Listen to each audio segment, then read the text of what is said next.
Hi. My channel's on a shadow ban, so if you found this, congratulations, well done to you. I am almost impossible to find on the internet, although valentiapress.com is Valentia with a T. Valentia Press is where it can be found, and on Facebook and the usual places. But YouTube has completely shadow banned me.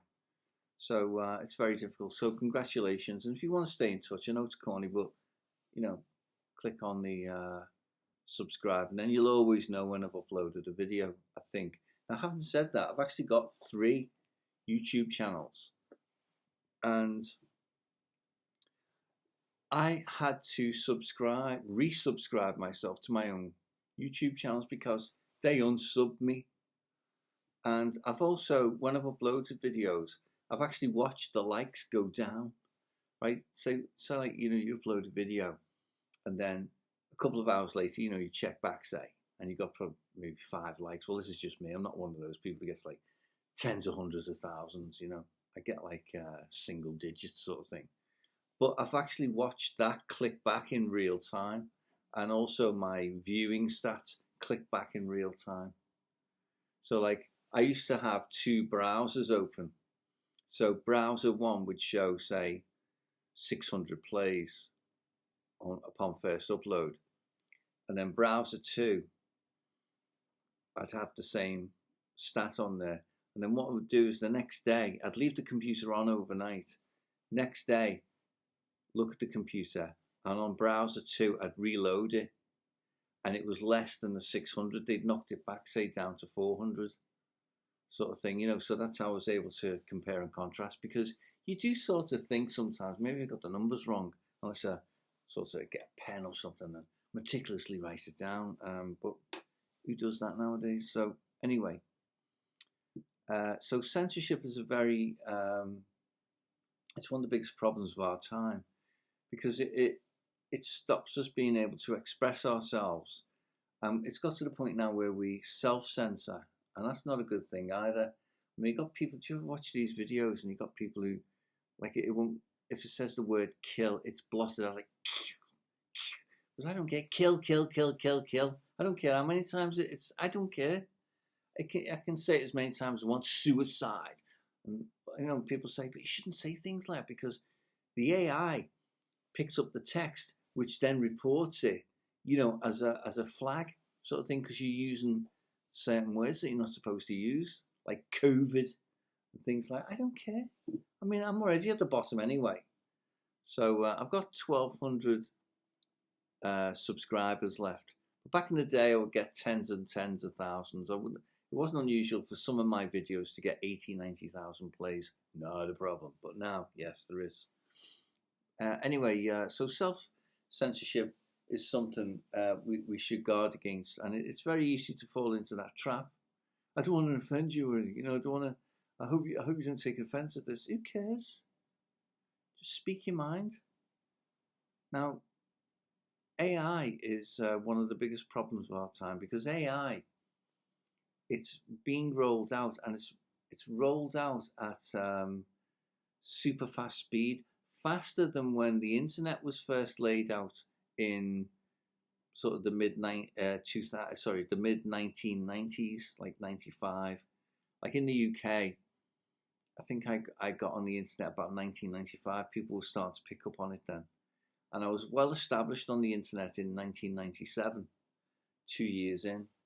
And that was when, I think that was a big year of take up by people. It was a big marketing push. But what you're seeing with AI is much bigger than that, much bigger than the development of the World Wide Web. Now, the idea of the web was that you could take a part of it out, but it still continues to function. That was the idea of the web. It was originally developed for defense, I think like missile defense or something. So if you take out, an entire strategic installation within the mainframe of a defense structure, that it can reroute. You don't take down the whole web or the whole internet. That's why it's called the World Wide Web. So but they've actually they're able to do that now because, excuse me, they attack localities, locations, and it's done within your own area. And we don't have to go into all the censorship and legislation passed in Europe and stuff like that. And then you've got this thing where you've got to sign in and prove your age on everything, and that's a real annoyance. My advice is to just play along, screw it. There's nothing you can do about it anyway. You're getting the cashless society. You're getting it anyway. You're getting AI rolled out everywhere. It's nothing you can do about it. Doesn't matter how many petitions you sign. It can't be reversed, right? Because we're living in a technocracy. A coup happened years and years ago. I think probably 9/11 was kind of the turning point in things, where absolute lockdown and control of media took place. Ergo, everything else connected to it, right down to computer systems, flow of information, and right down to consumer products like a personal computer, like Bill Gates' personal computer. It's only recently, really, we've switched over to solid state. But the technology inside a hard drive, I haven't got one in front of me, it's basically a disk with a needle on it that scratches the needle. It's like vinyl technology. It's analog technology, and it's decades out of date. But Bill Gates, with his Windows PCs, kept it going because it's a technocracy, and they were making so much money out of the parts and those things failing, the drives failing, and all the peripheral industries associated with it of service and repair, etc. They're making so much money out of it. If they just went over to solid state, then with no moving parts, then it's over. But through pressure, and where an idea whose time has long since come happens, they've had to switch to solid state, which is what we're seeing now. I mean, things like your regular sort of iPhone is solid state, no moving parts, that sort of thing. So they resisted that. And, things like this phone, it's only 64 gigabyte. Whereas, for how many years they've been around, you can get a little stick with 2 terabytes on it. So why can't you have that space on there? Because they're making too much money out of selling you cloud space.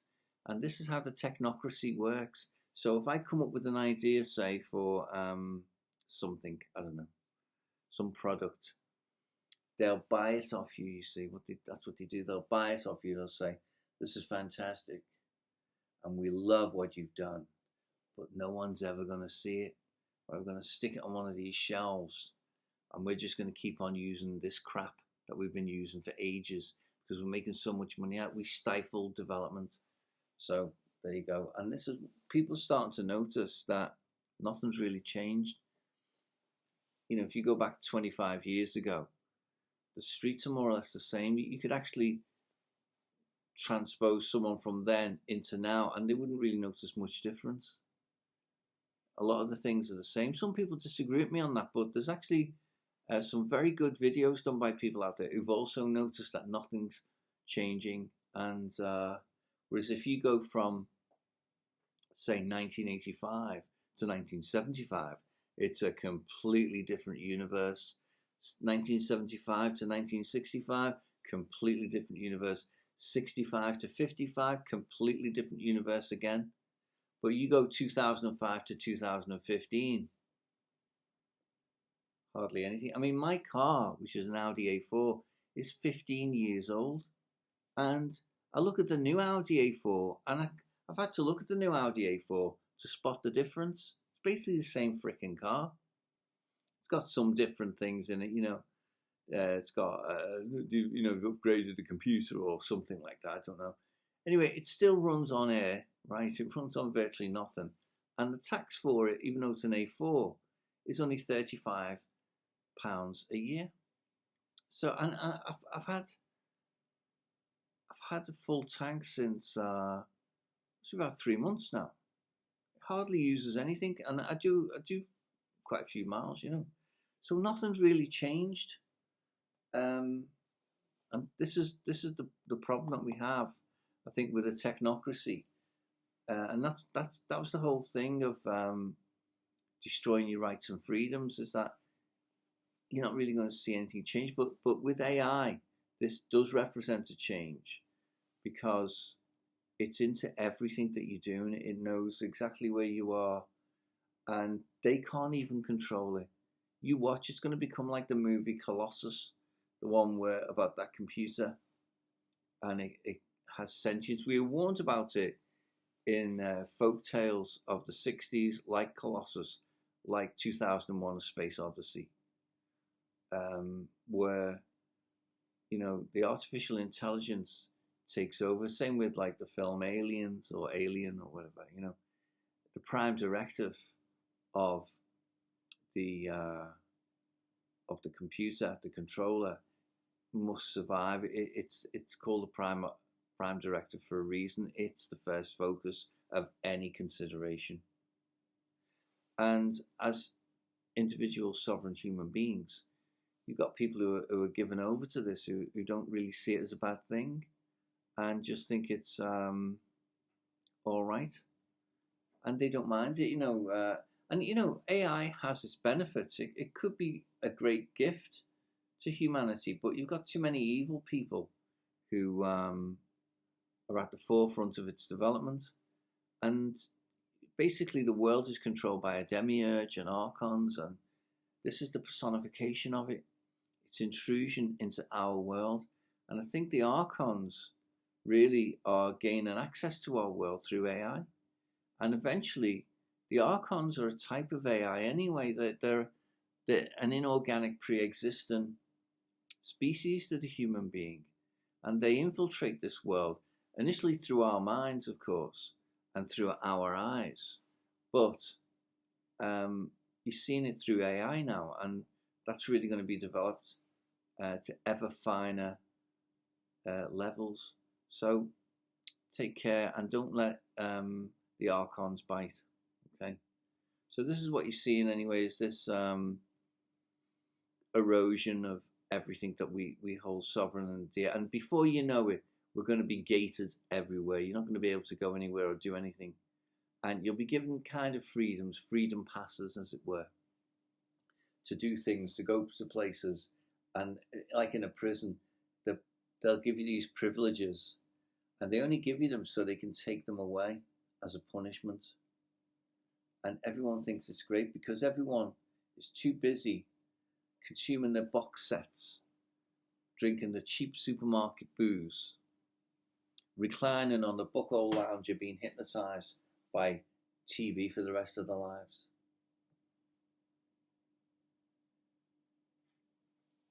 So as I said at the start, congratulations for finding this, and keep on thinking free. And until next time, friends.